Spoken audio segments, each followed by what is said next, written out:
गुरु की साजी निवाजी प्यारी साज संगत जी, प्यार और सत्कार से कहना धन निरंकार जी।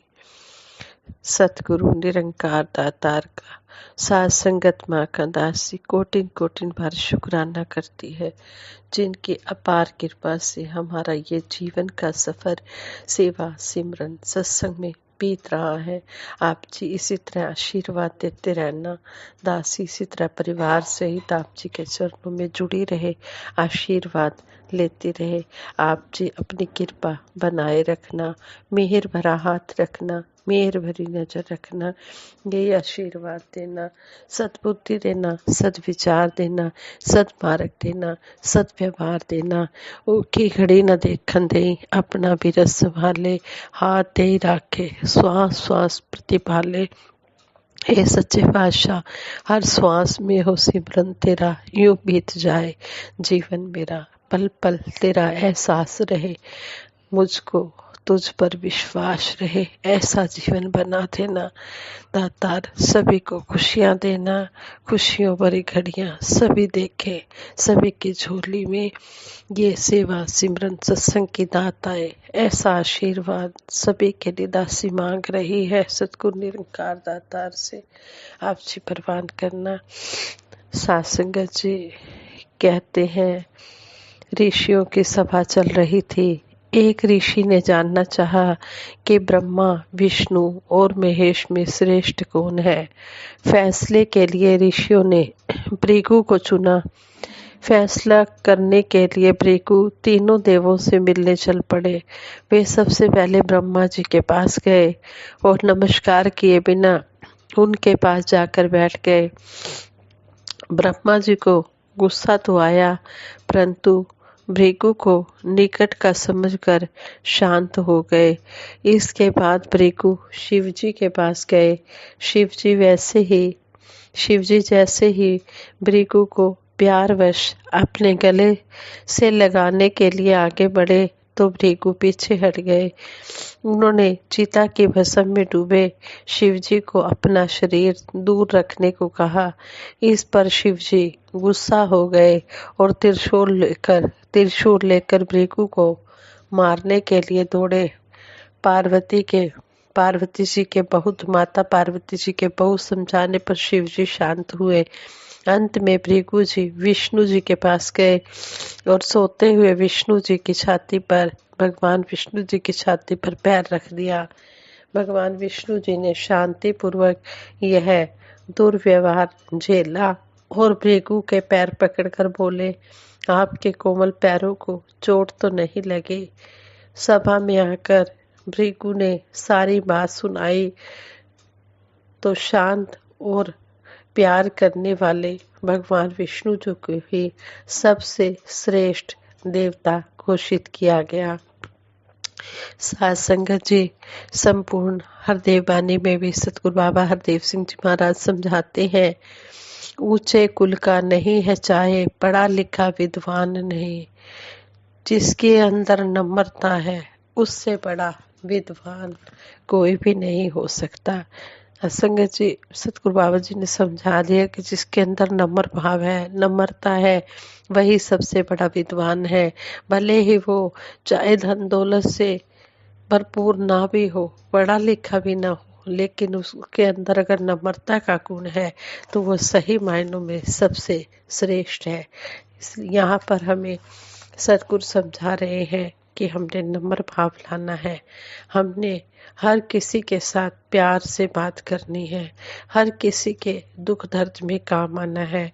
हमारे किरदार के बारे में या हमारे किसी आदत के बारे में अगर किसी ने कुछ कह भी दिया कि आपकी आदत ठीक नहीं है, आप इसे बदल लीजिए, तो कई बार ऐसा भी देखा जाता है कि आदत तो क्या बदलनी, हम उस इंसान से बातचीत करना ही बंद कर देते हैं। हम उस इंसान से बोलना बंद कर देते हैं, उसके बारे में औरों से बुरा भला कहते हैं। यह बात भूल जाते हैं कि यदि हमारे स्वभाव की कमियों के बारे में कोई बता रहा है तो वो इंसान तो हमारे लिए और भी पूजनीय होना चाहिए, क्योंकि वो हमें और ज़्यादा निखार रहा है। अपनी जितनी ज़्यादा गलतियां हमें चाहे खुद दिखेंगी या कोई और दिखाएगा, उतना ही ज़्यादा सुधार इस जीवन में आता चला जाएगा। सतगुरु माता सुदीक्षा जी महाराज कहते हैं कि भक्तों का स्वभाव सतवचनी होता है। किसी ने कुछ कह दिया और हमने उस पे ध्यान ही नहीं किया, बस ऐसे ही सोच लिया कि ये कौन होता है हम पे उंगली उठाने वाला, यह बोलने वाला कि हम ठीक नहीं हैं। अगर हम ऐसा करेंगे तो हमारा सुधार होने वाला नहीं है। भक्तों का स्वभाव तो सतवचनी होता है कि शुक्र है दातार ने ऐसे सज्जन से मिला दिया जिन्होंने बताया कि हमें अपने अंदर ये बदलाव लाना है। इससे हम और निखर जाएंगे और इस संसार के लिए वरदान बनते जाएंगे। अगर हम देखें कि कड़कती धूप है तो उस समय हम रेनकोट तो नहीं पहनते, और वहीं अगर जोर से वर्षा होने लग जाए तो हम सबसे पहले अपने छाते रेनकोट निकाल लेंगे कि कपड़े ना भीग जाए, सर्दी ना लग जाए। बात वही कि हम अपने स्वभाव में लचीलापन ले आए, क्योंकि एक परिस्थिति में जो ठीक है वही दूसरी परिस्थिति में किसी काम आने वाला नहीं है। युगों युगों से भक्तों ने यही समझाया है कि ये जो जीवन मिला है हमें इसका सदुपयोग करना है। ये जो ऐशो आराम के साधन जैसे घर परिवार जॉब धन दौलत आदि हमें इस परमात्मा ने दिया है, उसकी तरफ तो ध्यान देना ही है, पर सबसे पहले इस परमात्मा इस देनहार के ऊपर अपने आप को फोकस करना है कि जब तक ये परमात्मा जीवन में है तभी तक सब कुछ मुबारक है। हम एकदम ठीक नियत से कोई भी काम कर रहे हों लेकिन नकारात्मक ख्याल आने में देर नहीं लगती और हम निरंकार को भूल जाते हैं। इससे मन में दुर्भाव प्रवेश कर सकते हैं। फिर अपने कर्मों अपनी सोच पर वो इंसान कंट्रोल खो देता है और कुछ ऐसा कर जाता है कि खुद का हमेशा के लिए नुकसान हो सकता है। सामने वाले को भी वो ना जाने हमेशा के लिए कितना दर्द दे सकता है। अपने कर्मों को अपनी सोच को हमेशा इतना पावन बना के रखें कि कोई भी फीलिंग आती है चाहे वो पॉजिटिव हो या नेगेटिव हो, उसको निरंकार से जोड़ दें। फिर वो मन में अपना परमानेंट घर नहीं बना सकती, क्योंकि इन खुशियों और इन दुखों ने तो बदलते रहना है। सिर्फ ये निरंकार है जिसने हमेशा के लिए स्थिर रहना है और इसने कभी बदलना ही नहीं है। आज भी हम अपनी कुछ ऐसी विचारधारा बनाकर चल रहे हैं कि हमारे जैसे खाने पीने वाले, हमारे राज्य वाले, हमारे कल्चर वाले ही श्रेष्ठ है और बाकी तो कोई श्रेष्ठ ही नहीं है। अगर ऐसी सोच है तो वाकई ही हमारे मन में समदृष्टि नहीं आई है। अभी भी सिर्फ रूप आकार धन दौलत ज्यादा कम रंग नस्ल पैदाइश आदि के ऊपर ही हमने अपने नजरिए को तंग कर रखा है, जिससे हमारा दृष्टिकोण इतना छोटा है कि इसका विस्तार ही नहीं हो पा रहा। जिसके मन में सचमुच प्रभु बस गए उनका मन तो बहुत ही विस्तारित होता है। वह हर एक को अपनाता है और हर एक से प्यार करता चला जाता है। परमात्मा जीवन में सीखने के मौके हर पल देता है। एक छोटी सी चीज हो या बहुत बड़ी चीज भी हो, वो अगर मन को पीड़ा दे तो उसका असर तो होता ही है। पर अब इस मन का हमने क्या करना है? क्या हमने मन में वो बात रख के बदले की भावना रखनी है? क्या हमने ये सोचना है कि जो पीड़ा हमें हुई है वही पीड़ा सामने वाले को, वही पीड़ा जो हमें पीड़ा हुई है वही पीड़ा सामने वाले को भी हो तो हमें सुकून आएगा। जितना कष्ट हमने झेला है उस व्यक्ति की वजह से अब उसको सजा चखाने के लिए उससे ज्यादा पीड़ा हम आगे उसे दें। अगर ऐसी सोच रखते हैं और साथ ही कहते हैं कि हमें परमात्मा पर विश्वास है, तो फिर तो ये दोनों बहुत ही अलग अलग बातें हैं। जहाँ परमात्मा पे विश्वास है, वहाँ वहाँ पता है कि हर चीज हमारी बेहतरी के लिए ही की हुई है।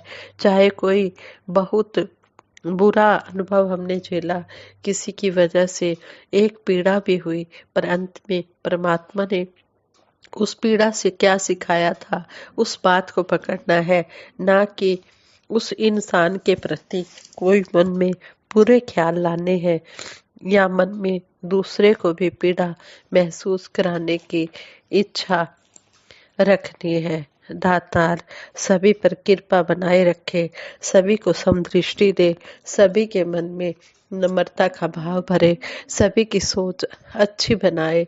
दातार सब पर अपनी कृपा दृष्टि बनाए रखे, सभी को अपने चरणों से जोड़ के रखे। दासी सतगुरु निरंकार दातार का कोटिन कोटिन शुक्राना करती है, जिनकी अपार कृपा से हमें ये अच्छी अच्छी शिक्षाएं सुनने को मिल रही है। इन शिक्षाओं को हम सिर्फ सुनने तक ही सीमित ना रखें, इनको कर्म रूप में ढालकर अपना जीवन सुंदर बनाएं और औरों को प्रेरणा देकर उनका जीवन भी सुंदर बनाने की कोशिश करें। दातार के चरणों में यही अरदास है। सच्चे पातशाह जिस तरह परम ज्ञान देकर आपने हमें सुखी बनाया है, इसी तरह सारे संसार पर अपनी कृपा दृष्टि बनाए रखना। सारे संसार का भला हो, सभी का कल्याण हो, सबका सब विधि हो कल्याण, सब पर कृपा करो हे कृपा निदान। मेरे दाता दीन दयाल सच्चे पातशाह, तेरे एहसान का बदला चुकाया जा नहीं सकता, कर्म ऐसा किया तूने भुलाया जा नहीं सकता।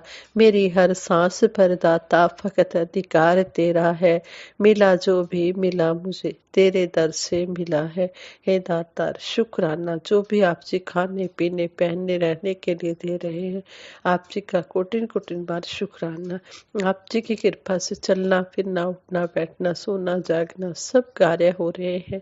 हे दातार ये दुनियावी काम भी करवाते हुए आप सेवा सिमरन सत्संग के साथ भी जोड़ के रखना। संगत जी प्रेम से कहना, धन निरंकार जी।